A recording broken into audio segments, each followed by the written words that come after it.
Você também sentiu isso, né? Não foi algo anunciado, não teve comunicado oficial, ninguém disse voltamos ao corpos ultramagros. Mas de repente, os corpos começaram a diminuir de novo. As fotos ficaram mais angulosas, as roupas mais secas, os elogios mais perigosos. E junto com isso, veio aquela sensação silenciosa, quase infantil, de que talvez você esteja grande demais, errada demais, pesada demais. De novo, é assim que essas coisas começam. Não como ordem, mas como atmosfera. Um clima que se espalha devagar, até parecer natural. E quando a gente percebe, já está comparando, já está se medindo, já está se perguntando se deveria mudar alguma coisa no próprio corpo. Oi, eu sou Elisa Campelo e esse é o seu espaço para entender o mundo e a si mesmo com mais profundidade. Se esse tipo de reflexão faz sentido para você,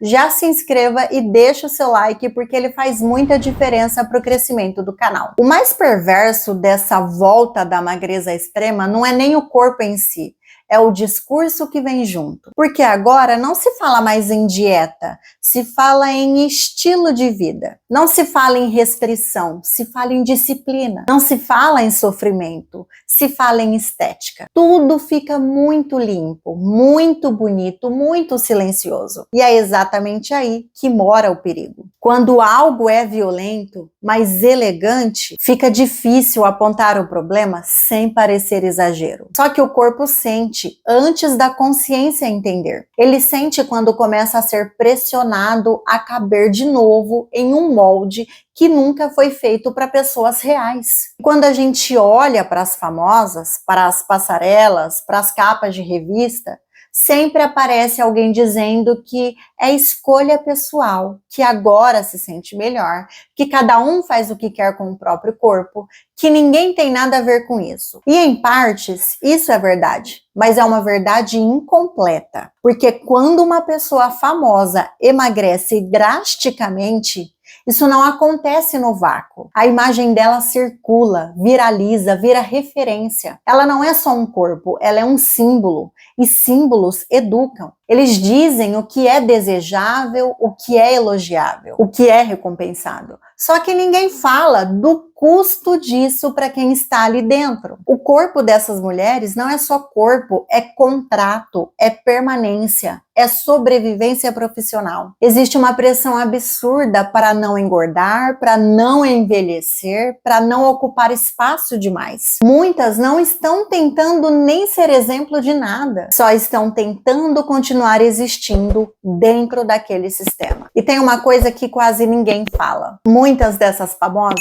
realmente acham que estão arrasando quando estão ultra magras. Elas recebem mais elogios, mais convites, mais atenção. O ego é alimentado o tempo todo. Existe todo um sistema por trás dizendo: agora sim, agora você está no ponto, agora você voltou. E quando o mundo inteiro aplaude, é muito difícil perceber que você não está no controle. Você está sendo conduzida. No fim das contas, muitas dessas mulheres não são vilãs nem referências conscientes. São mais uma engrenagem de um sistema cruel que sabe exatamente como transformar insegurança em tendência e sofrimento em capital. E aí vem o outro lado, que quase nunca é dito em voz alta. O impacto disso em quem assiste. Porque quem está do outro lado da tela não vê contrato, não vê bastidor, não vê privilégio, não vê pressão. Vê só o corpo e compara. Mesmo sem querer, mesmo achando que é madura o suficiente para não se deixar influenciar. A comparação acontece num nível que não passa pelo racional. Ela vai direto para aquele lugar interno onde mora a sensação de inadequação. Principalmente em quem já teve alguma relação difícil com o próprio corpo, com comida, com controle. Para muita gente, essa volta da magreza extrema não é estética, é gatilho, é reativação de algo que estava adormecido. E o mais cruel é que isso vem embrulhado como saúde, como se um corpo cada vez menor fosse automaticamente um corpo saudável. Isso simplesmente não é verdade, gente.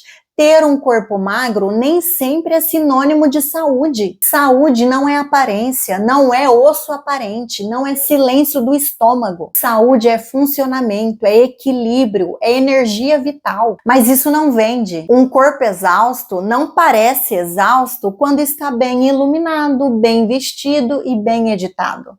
Parece elegante, parece forte, parece desejável. Só que por dentro, muitas vezes está tudo desregulado. É como eu falei anteriormente, gente. Não vemos o bastidor da magreza extrema. Só Deus sabe se tem crise de bulimia, se tá com anorexia, porque isso não vai vir a público. A moda sempre teve uma relação doentia com o corpo. Isso não é novidade. O que muda são os nomes e as justificativas. Em momentos de crise social, econômica ou simbólica, os corpos ideais tendem a encolher. É como se o mundo já dissesse: seja menor, ocupe menos espaço, peça menos, exista menos. E, historicamente, quem mais recebe essa mensagem são as mulheres. A magreza vira um símbolo de controle, de sucesso, de autocontenção. Como se não precisar de comida fosse sinal de força moral. E alguém sempre lucra com isso. Marcas de luxo lucram quando um único tipo de corpo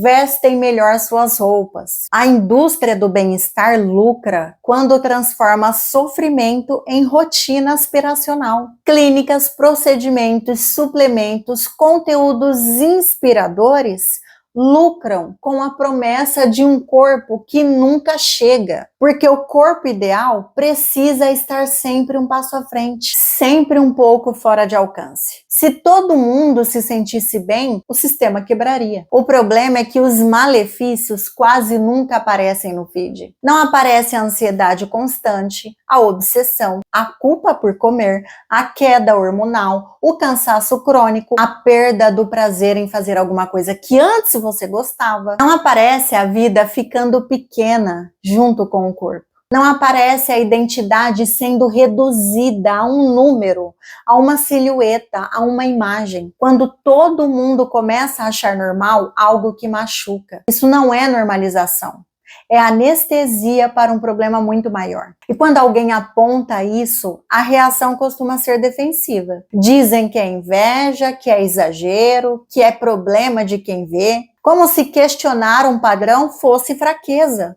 Como se apontar a ferida fosse mais grave do que a ferida em si. Mas talvez a pergunta mais honesta não seja esse corpo é bonito, e sim, quem ganha quando esse corpo vira tendência? Porque não é você.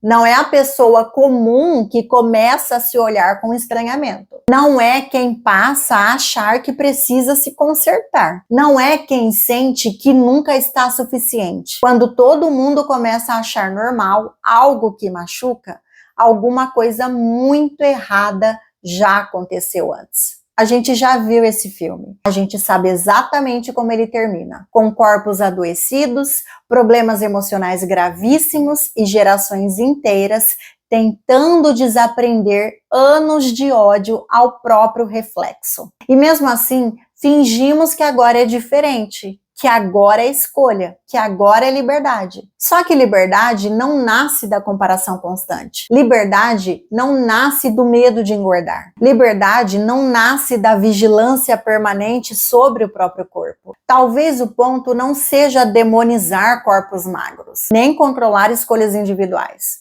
O ponto é parar de fingir que isso é neutro, parar de fingir que não afeta, parar de fingir que não educa, porque educa, ensina quem pode ser visto, quem pode ser desejado, quem merece aplauso, e ensina principalmente quem deve se sentir inadequado em silêncio. E aí fica a pergunta que incomoda, mas que precisa ser feita. Que tipo de corpo você está tentando ter? E por quê?